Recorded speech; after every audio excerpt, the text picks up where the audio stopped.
এই প্যাটার্নটিতে দেখো ax plus 3x plus 4, এই ax সমান আছে, 3 আর 4 কিন্তু সমান নাই। মানে এখানে টোটাল 3 ধরনের চলক হিসেবে কাজ করে। যদি আমরা সূত্র নিয়ে আসি, সেটা কি সেটা একটু দেখি।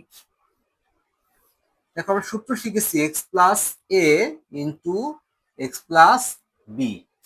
দেখো এক্স দুইটাতে আছে, এ আর বি ভিন্ন, তাই না?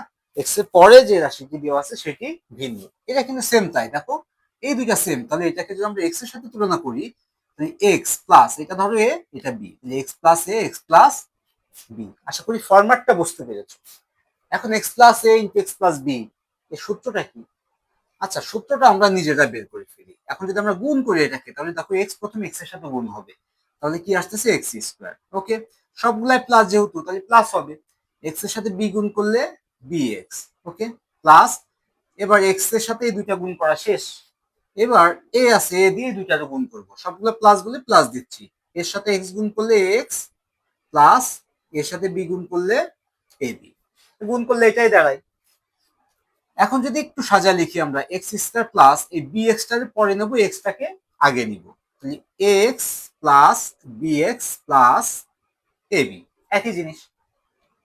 এখন যদি আমরা এই দুইটা থেকে আমরা এ প্লাস বি, তার মানে এক্সটাকে কমন নিয়ে নিলাম। কমন তুমি সামনেও নিতে পারো, পিছনেও নিতে পারো, একই কথা, গুণ আকারেই তো থাকবে। তাহলে এক্স কমন নিয়ে নিলে থাকবে কি, দেখো এ প্লাস বি, এক্স তো কমন নিয়ে নিছি, ভ্যানিশ হয়ে গেছে দুইটা থেকে, তাই না? এই যে একটা কমন নিয়ে নিছি, তাহলে a plus b into x plus a b. এটাই হচ্ছে x plus a into x plus b formula.